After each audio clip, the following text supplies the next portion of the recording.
Imagine this.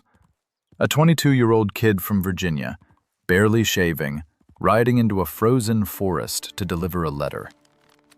That letter starts a war. Not just any war. The deadliest conflict the 18th century had ever seen. A war fought not just in American forests, but on the plains of Europe, the coasts of India, the jungles of the Caribbean, the open waters of the Atlantic and Pacific. A war involving 5 continents, a dozen nations, and hundreds of thousands of soldiers. A war that historians today call the real First World War. And that kid from Virginia? His name was George Washington. And the embarrassing thing is, he started it by accident. You probably learned about the 7 Years' War in school. Maybe you didn't. Either way, I can almost guarantee that what you learned didn't go nearly deep enough. Because here is the truth that most textbooks skim past or ignore entirely. This war didn't begin in Europe. It didn't start with kings and diplomats trading ultimatums across polished tables in grand palaces. It started in a muddy clearing in the middle of the Pennsylvania wilderness, with a botched ambush, a dead French officer, and a young colonial soldier who had absolutely no idea what he had just unleashed on the world. By the time this conflict ended, the map of the entire globe had been redrawn. Empires had risen and fallen, and most ironically of all, the very victory that saved British America planted the seeds of its destruction. Stick with me, because this story is going to blow your mind. Let's go back to 1753. Virginia is a British colony, prosperous and growing, and the thing everyone wants is land. Specifically, the land in the Ohio River Valley, a vast, rich stretch of territory that today covers parts of Pennsylvania, Ohio, and West Virginia. The British wanted it. The colonists wanted it. And the French? The French had already built a string of forts through it, claiming the whole region as their own. The governor of Virginia, Robert Dinwiddie, a stout, ambitious Scotsman with absolutely no patience for French encroachment, decided to send a message. Literally. He needed someone brave enough, or foolish enough, to ride into the wilderness, find the French commander, hand him a letter demanding the French leave British territory, and ride back out. He chose a young militiaman and land surveyor named George Washington. Washington was tall, remarkably tall for his era, standing around 6 feet 2 inches, with broad shoulders, large hands, and the kind of physical presence that made people stop and stare. He had reddish-brown hair, cool blue-gray eyes, and a jaw that seemed carved from Virginia limestone. He was ambitious in a way that burned quietly but constantly, the way a furnace runs even when nobody is watching. He had no formal military training, no combat experience. What he had was nerve, a willingness to endure hardship, and a desperate hunger to prove himself worthy of the British officer class that looked down on colonial soldiers as second-rate provincials. So when Dinwiddie offered him the mission, Washington said yes without flinching. He rode 600 miles through freezing wilderness, through forests so thick the sky disappeared, across swollen rivers and frozen ground, to reach Fort Le Boeuf in what is now northwestern Pennsylvania. The French commander, a sophisticated officer named Jacques Le Gardeur de Saint-Pierre, received him politely, served him wine, and then handed him a politely worded but completely firm rejection. The French weren't going anywhere. Washington rode back to Williamsburg with the letter, reported the refusal, and Dinwiddie made his next move. He sent Washington back, this time with soldiers. Not to talk. To build a fort at the junction of the Allegheny and Monongahela rivers, a place the French also had their eyes on. What happened next set the world on fire. Washington and his small force, roughly 150 colonial militia, were pushing through the wilderness in the spring of 1754 when he received intelligence that a French scouting party was camped nearby. Washington made a decision that would echo through history.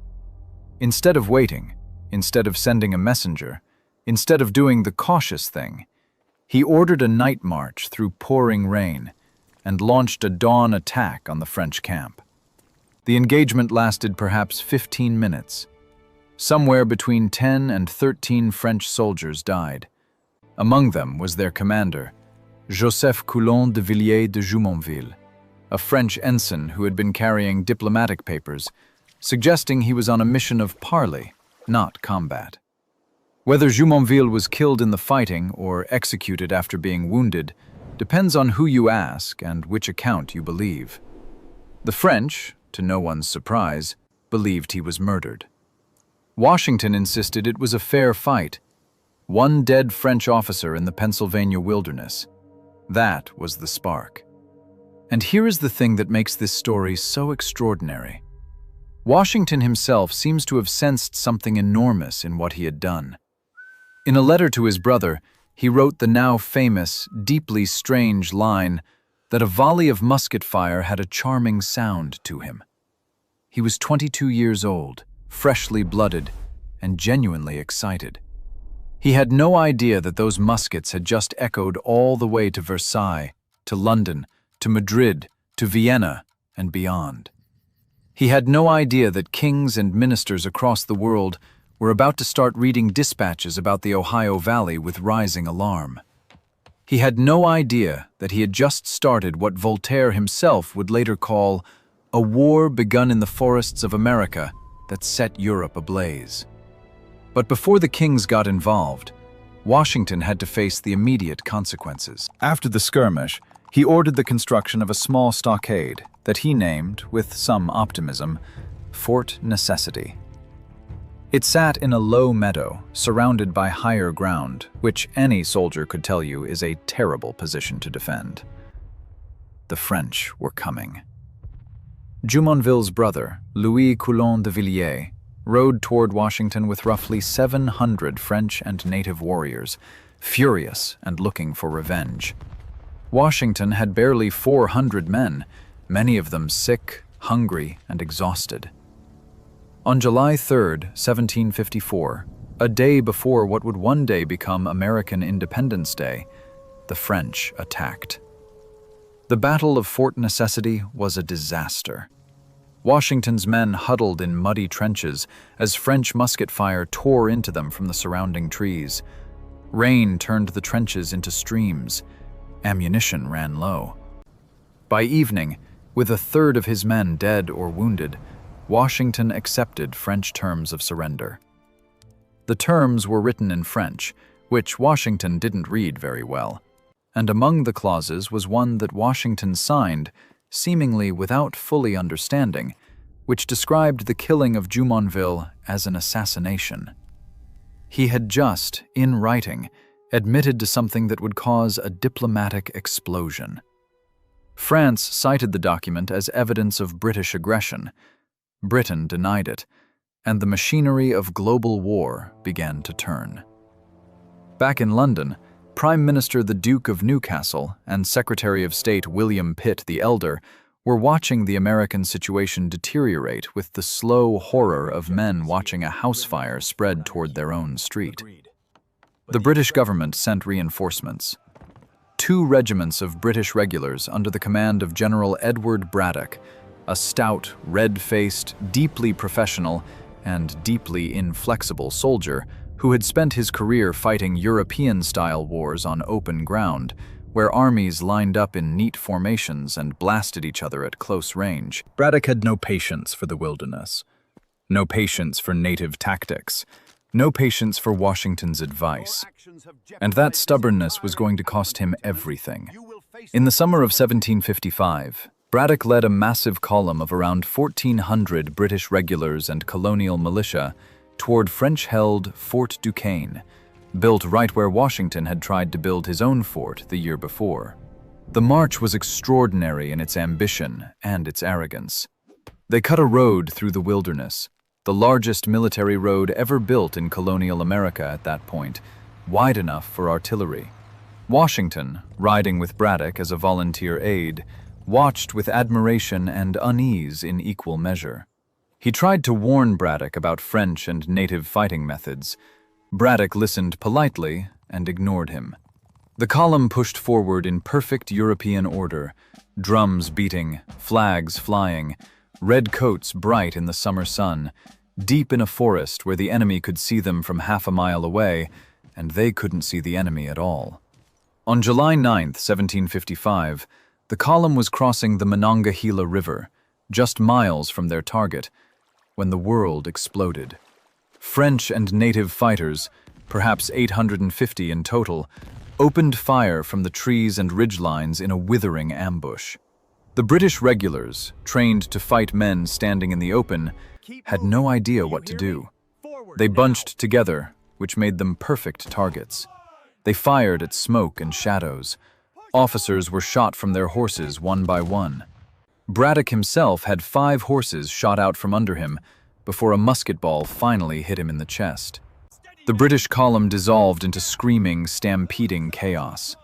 Washington rode back and forth through the carnage, having 2 horses shot under him and 4 musket balls pass through his coat without hitting him, which he would later describe as the work of divine providence. He helped organize the retreat that saved the survivors. Out of around 1,300 men who crossed the Monongahela that morning, nearly 900 were killed or wounded. Braddock died 4 days later. It was the worst British military defeat in North America in the entire colonial period. The defeat sent shockwaves through the British Empire. It proved that French power in North America was not going to simply fade away. It proved that the conventional British army was dangerously ill-suited for American warfare. And it changed George Washington in ways that would matter enormously later. He had seen the worst. He had kept his nerve. He had earned the respect of the Virginia militia and the grudging acknowledgement of British officers who had dismissed colonial soldiers as amateurs. But the war in America was about to become something far bigger than a colonial border dispute. Because back in Europe, the alliance system was cracking and reshuffling in ways that would drag every major power on Earth into the same fire. What happened next in European diplomacy is sometimes called the diplomatic revolution, and it is one of the most dramatic reversals in the history of statecraft. For generations, France and Austria had been enemies. Britain and Prussia had been enemies. Then, in 1756, the whole board flipped. Austria and France signed an alliance. Britain and Prussia signed an alliance. Russia joined Austria and France. Spain would eventually join France. Sweden joined the anti-Prussian coalition. Suddenly, every major European power was locked into one of 2 alliances, and both alliances were armed to the teeth and looking for an excuse. The fighting in the American wilderness had provided that excuse, and now the war became official, formal, and catastrophically global. Frederick the Great of Prussia, who made the British alliance possible, was one of the most remarkable figures of the 18th century. He was short, sharp-eyed, and had a face like a blade. He was a musician who composed symphonies and played the flute with genuine skill. He was a philosopher who corresponded with Voltaire and wrote essays on statecraft. He was also a military genius of the first order, the kind of commander who could look at a battlefield and see in seconds what would take his opponents hours to figure out. And in 1756, Frederick was completely surrounded. France to the west, Austria to the south, Russia to the east, Sweden to the north. A lesser man would have negotiated. Frederick attacked first. He invaded Saxony in August 1756, dragging the official start of the 7 Years' War in Europe. And now the conflict truly became a world war. In North America, British and French forces were already fighting from the Great Lakes to the Carolina backcountry. In the Caribbean, British and French fleets were circling each other like predators around sugar islands, whose annual revenues exceeded the entire GDP of most European nations.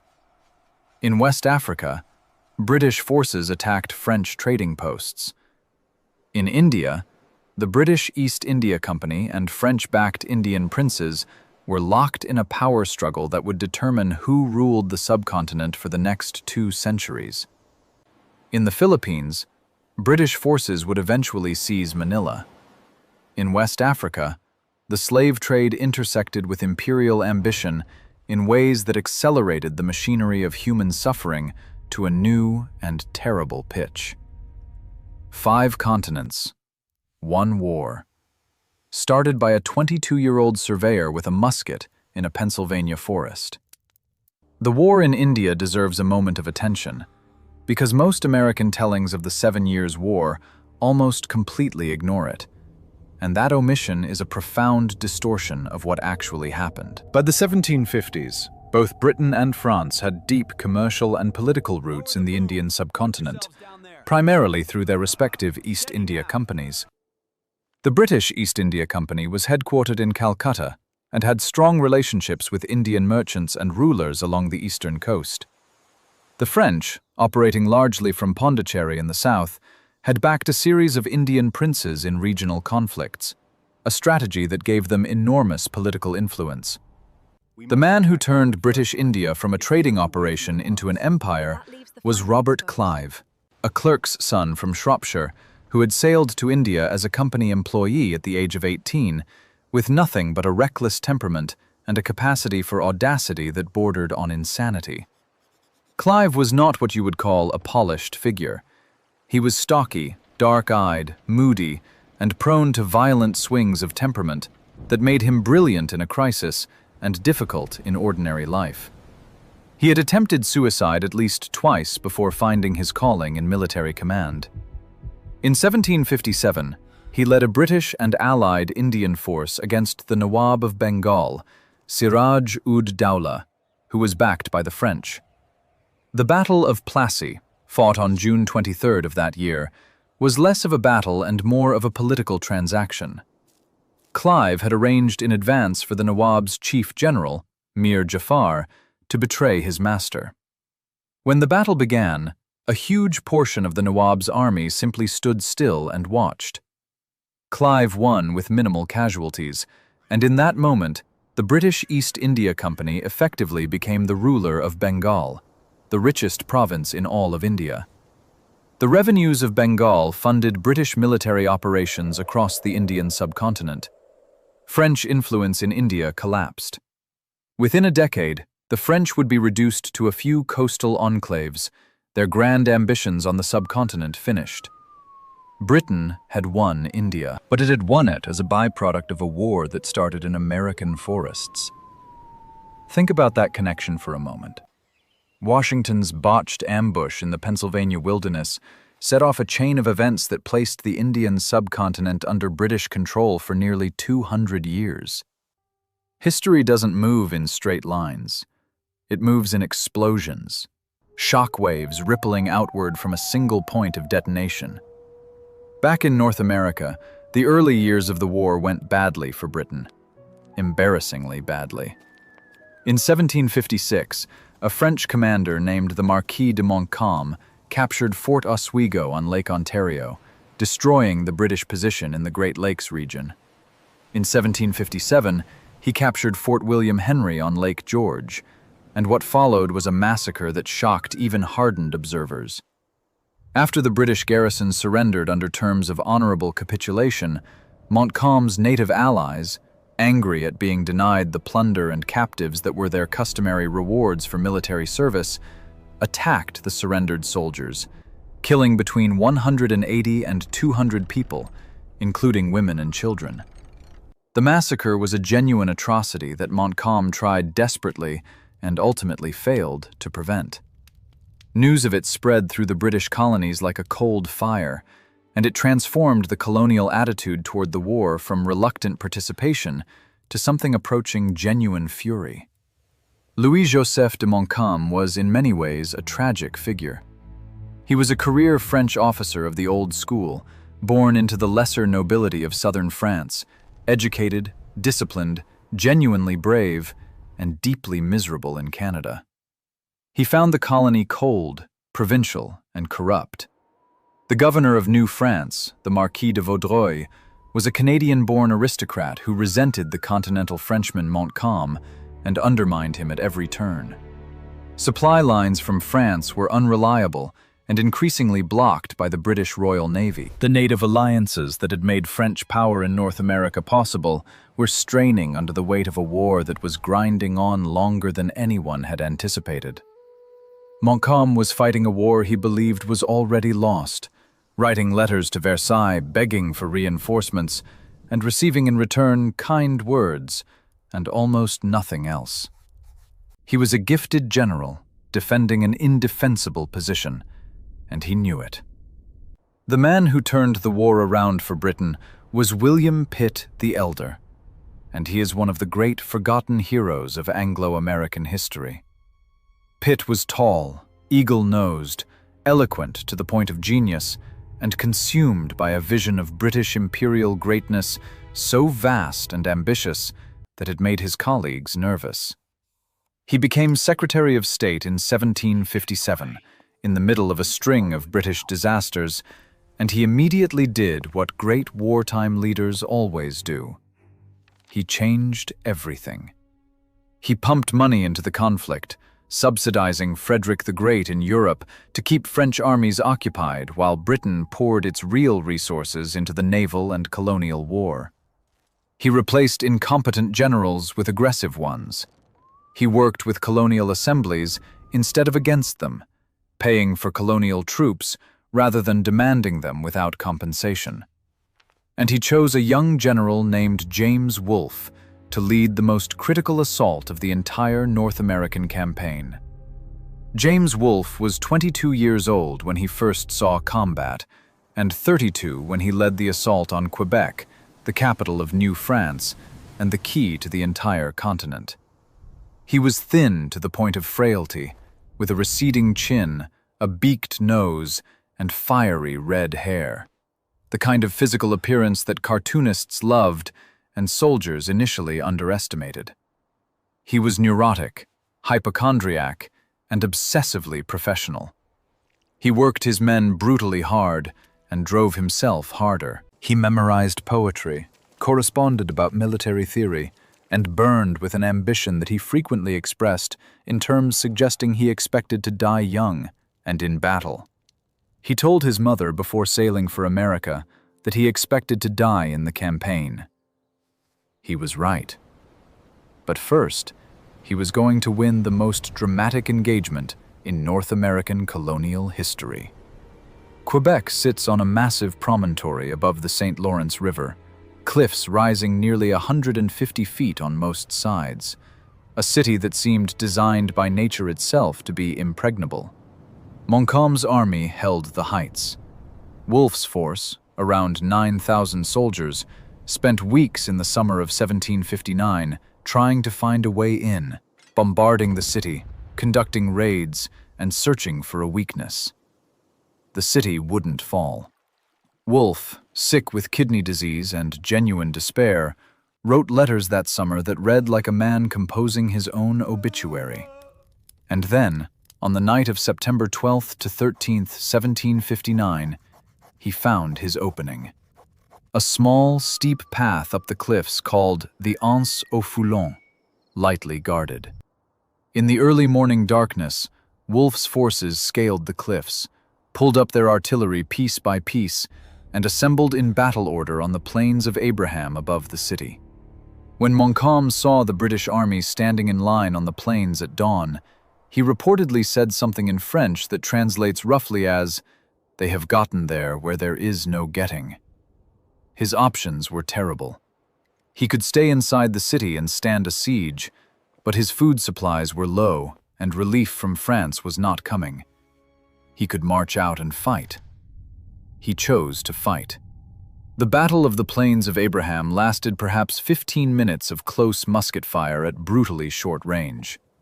Wolfe was hit 3 times and died on the field, reportedly whispering that he was satisfied when told the French were fleeing. Montcalm was shot through the stomach and died the following morning, telling a French officer who tried to console him that he was happy he would not live to see the surrender of Quebec. Both commanders dead, the city in British hands, New France dying.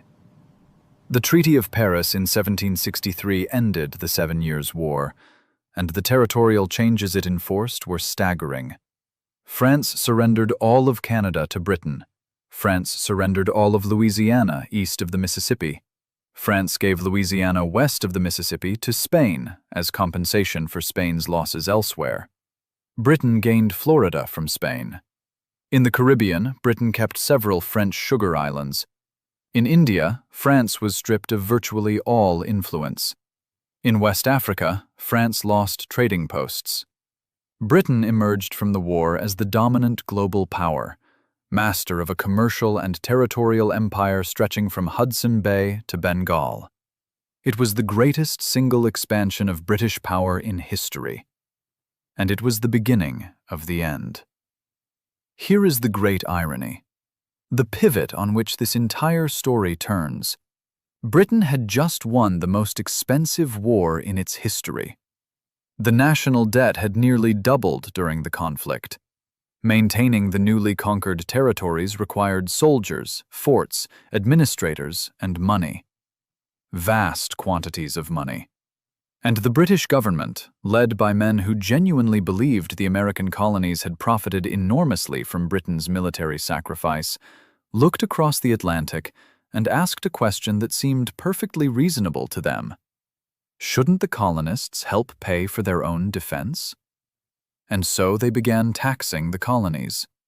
The Stamp Act of 1765, the Townshend Acts of 1767, the Tea Act of 1773. Each one met with escalating colonial outrage. Each escalation provoked a heavier-handed British response. And the colonists who protested most loudly, who organized most effectively, who led the resistance with the most conviction, were men who had learned to fight in the 7 Years' War. George Washington had spent the war years as a colonel of Virginia militia, watching British regular officers treat colonial soldiers with contempt, watching colonial concerns get overridden by London's priorities, watching the machinery of the British imperial system grind colonial interests into dust whenever they conflicted with metropolitan calculations. He had been denied a royal commission in the British Army despite his service and his hunger for one, turned down because he was a colonial, and colonials didn't get regular commissions, no matter how well they fought. The bitterness of that rejection simmered. Men like Washington, Benjamin Franklin, John Adams, and Patrick Henry had all, in different ways, come of political age during the 7 Years' War. They had seen British power up close. They had served it, depended on it, and been patronized or exploited by it. When taxation without representation became the rallying cry of the colonial resistance, it was not an abstract grievance. It was a conclusion drawn from direct, personal experience. And here is the thing that should genuinely astonish you. The French loss in the 7 Years' War made the American Revolution possible in a way that goes far beyond simply supplying the colonists with weapons and money, though France did both of those things. Before 1763, every American colonist lived under the shadow of French Canada and French Louisiana. The threat of French-backed native raids, French military expansion, and the sheer existence of a powerful Catholic empire to the north and west made British imperial protection feel indispensable. Colonists complained about British policies, but they needed the British Army. They knew it. Then, France lost. And overnight, that psychological dependency evaporated. The French threat was gone. The Spanish threat to the south was manageable. The British Army was no longer a shield. It was just an occupation force collecting taxes. Everything changed the moment New France fell. Benjamin Franklin, the most sophisticated political mind in colonial America, understood this almost immediately. Franklin had spent years in London arguing for colonial rights within the British system, a loyal subject seeking reform rather than independence. He genuinely believed the empire could work, could be made fair, could accommodate the interests of both Britain and its colonies. But he watched the post-war British government treat the colonists with an arrogance that grew more breathtaking with every passing year. He sat before the House of Commons in 1766 and testified against the Stamp Act with devastating precision, dismantling every argument for its legality and wisdom. The act was repealed. Franklin believed he had won. He had not. Britain simultaneously passed the Declaratory Act, asserting its absolute right to legislate for the colonies in all cases whatsoever. It was a statement of principle that made practical conflict inevitable. Franklin eventually concluded that independence was not only desirable, but necessary. The man who had spent decades trying to prevent a break eventually became one of its architects. The 7 Years' War also transformed the relationship between the colonies and the native peoples of North America in ways that were devastating and irreversible. During the war, the British had needed native allies desperately. They had made promises. When the war ended and those native allies were no longer needed, the British government issued the Proclamation of 1763, forbidding colonial settlement west of the Appalachian Mountains. The intent was partly to prevent the kind of colonial-native conflicts that kept generating expensive military interventions, and partly to manage the enormous new territories Britain had just acquired. But to American colonists, and especially to land speculators like Washington himself, who had invested heavily in Western land grants, the proclamation was an outrage. The very war they had helped fight, the very wilderness they had helped conquer, was now being closed off to them by the government in London. The grievance ran deep. Deeper, in some ways, than the tax disputes that got more attention in the pamphlets and newspapers. And then there was the military culture that the war had created. Tens of thousands of colonial men had served in militias and provincial regiments during the 7 Years' War. They had learned to fight. They had learned to organize. They had learned logistics and tactics and the mechanics of supplying an army in the field. They had also learned something more intangible but equally important. They had learned that they could fight. The performance of colonial troops had been uneven, and British officers had not been shy about noting their failures. But there had also been remarkable successes. Rogers Rangers, the legendary frontier fighting force led by Robert Rogers, had conducted operations of extraordinary skill and daring through the forests of the North. The Virginia militia had proved its worth in the backcountry campaigns. Colonial soldiers who had been dismissed as amateurs discovered, through hard experience, that they were not. When the shooting finally started at Lexington and Concord in April 1775, the men who picked up their muskets and marched to face the most powerful professional army in the world were not naive idealists with no idea what they were getting into. Many of them had served. Many of them had seen combat. The Continental Army that Washington eventually forged into a fighting force was built on the foundation of the military experience that the 7 Years' War had provided. Without that experience, the Revolution might have been crushed in its first months. With it, the colonists had enough of a head start to survive until the French arrived with real military muscle in 1778. A delicious irony, given that it was the conflict with France that had started everything. But the deepest change, the one that rarely gets enough attention, was psychological. The 7 Years' War fundamentally altered how American colonists thought about themselves and their relationship to Britain. Before the war, colonial identity was largely British. Colonists called themselves British subjects. They celebrated British victories. They feared French Catholicism and French power with a genuine and visceral intensity. After the war, something shifted.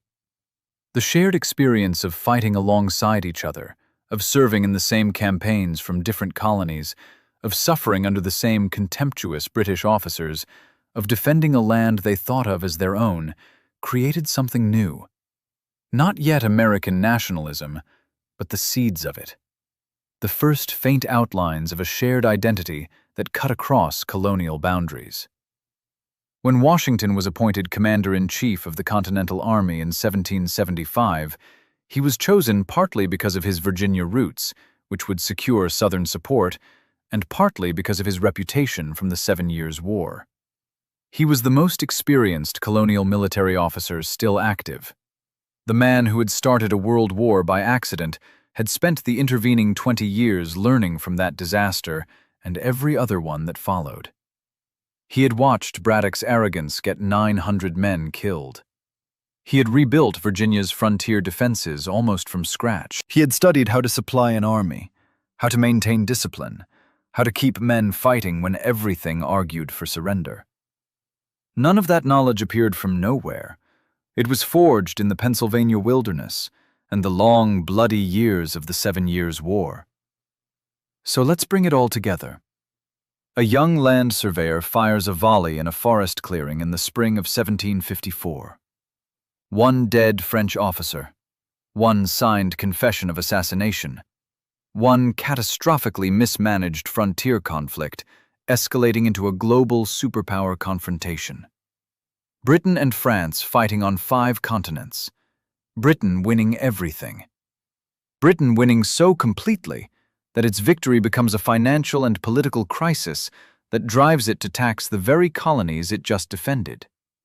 Those colonies, led by men hardened by the same war, organized by the same experience, and no longer afraid of the French threat that once made British protection feel necessary, resist. Resist harder, and eventually break away entirely to found a new nation. The 7 Years' War didn't just precede the American Revolution. It caused it, built it, paid for it in blood and treasury. The First World War was also the war that accidentally created the United States of America. Think about that the next time someone tells you history is just dates and dead people in books. The world is built from accidents. From a 22-year-old with a musket making a decision in a rainstorm. From a dead French officer in a muddy clearing. From a bureaucrat in London deciding that colonists should pay for their own defense. The great forces of history, empire, economics, ideology, are all real.